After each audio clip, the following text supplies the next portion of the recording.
नमस्कार, आप देख रहे हैं भारत न्यूज टीवी खबरों की पड़ताल। मैं हूं आपके साथ अंशु शर्मा। आज बेरमो में भारतीय मजदूर संघ के केंद्रीय उपाध्यक्ष रविंद्र मिश्रा के नेतृत्व में सीसीएल डोरी एरिया के महाप्रबंधक कार्यालय में एक दिवसीय धरना दिया गया। धरना फुसरो बाजार होते हुए महाप्रबंधक कार्यालय पहुंचा। स्थानीय प्रबंधन के खिलाफ जमकर नारेबाजी की गई। सीसीएल के हेडक्वार्टर रांची दरभंगा हाउस में भी लोकतांत्रिक तरीके से आंदोलन किया जाएगा कहा। इस मौके पर यूनियन के महामंत्री अध्यक्ष ने स्थानीय महाप्रबंधक पर भ्रष्टाचार के भी आरोप लगाए। उन्होंने कहा, मजदूरों की कोई भी समस्या का समाधान स्थानीय प्रबंधन द्वारा नहीं किया जा रहा है। सिर्फ प्रोडक्शन और अपना कमीशन से महाप्रबंधक को मतलब है। कई तरह के स्थानीय प्रबंधन पर गंभीर आरोप लगाए गए। नेता प्रतिपक्ष श्री तेजस्वी यादव जी मानसिक दोष के शिकार हो गए हैं। उनको आदरणीय केंद्रीय गृह राज्य मंत्री श्री नित्यानंद राय जी से डर हो गई है। उनके पॉपुलरिटी से, उनके सामाजिक पकड़ से, उनको सामाजिक स्वीकार्यता से उनको पता होना चाहिए कि केंद्रीय गृह राज्य मंत्री बनने के पहले श्री नित्यानंद राय जी भारतीय जनता पार्टी जैसे विशाल पार्टी का बिहार प्रदेश के अध्यक्ष थे और उनके अध्यक्षता में लोकसभा की 39 सीट वो जीते थे, 40 में 39, जिसमें 0 बटा सन्नाटा आदरणीय तेजस्वी यादव जी को प्राप्त हुआ था।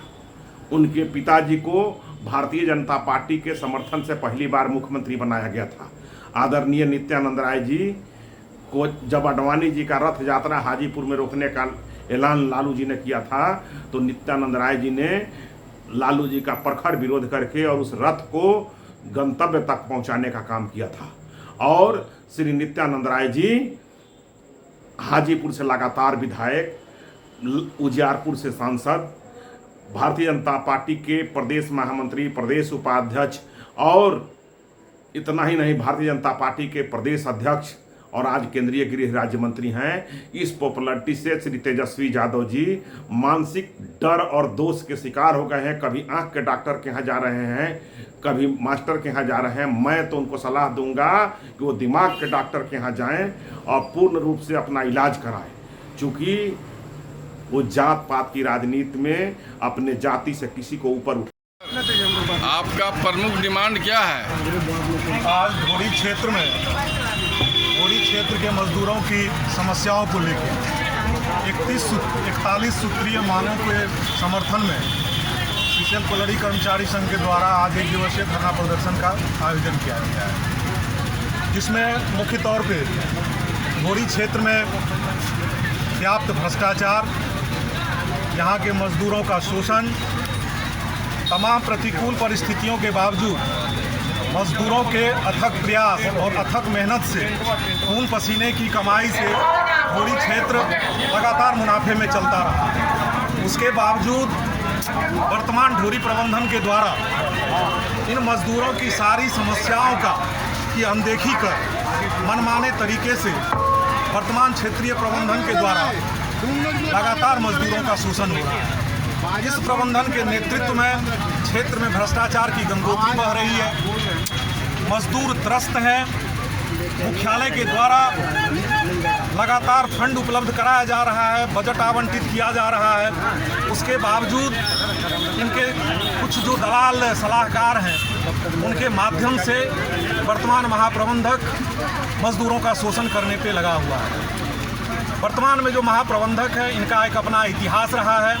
इससे पूर्व भी यहाँ महाप्रबंधक रहे थे धोरी में, जिसके बाद इनका स्थानांतरण पिपरवार क्षेत्र किया गया था।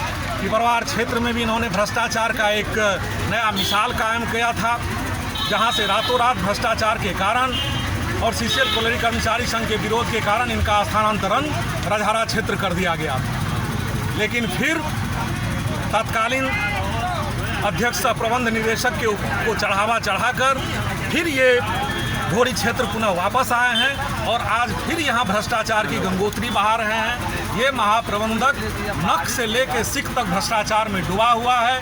ना इसको यहाँ के मजदूरों की चिंता है, ना इनको यहाँ के उद्योगों की चिंता है। आज उसी के विरोध में ये तमाम मजदूर, धोरी क्षेत्र के मजदूर यहाँ दुखित और आक्रोशित होकर आज धरना पे बैठे हुए हैं।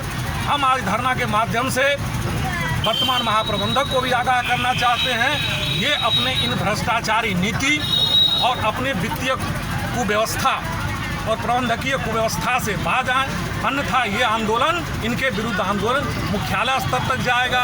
इनकी शिकायत कोयला मंत्रालय तक जाएगी, कोल इंडिया तक जाएगी। आज इस धरना प्रदर्शन के माध्यम से हम यही आगाह करने आए हैं यहाँ के प्रबंधन को। धन्यवाद। भारत माता की जय, भारत माता की जय। अभी अभी सर आपने कहा कि ऊपर में चढ़ावा चढ़ा कर इशारा कहाँ है आपका? इशारा स्पष्ट है। आप बुद्धिजीवी हैं, आप पत्रकार हैं, आप अच्छी तरह समझते हैं कि किसी भी क्षेत्र में एक बार जब वहाँ के महाप्रबंधक का स्थानांतरण हो जाता है तो दोबारा उस क्षेत्र में पुनः उस महाप्रबंधक की प्रतिनियुक्ति नहीं होती है। ये स्पष्ट संकेत है। ऐसा क्या कारण है जो वर्तमान महाप्रबंधक के अलावा क्या कोई दूसरा महाप्रबंधक इस क्षेत्र को चलाने में सक्षम नहीं है? निश्चित तौर पे कहीं ना कहीं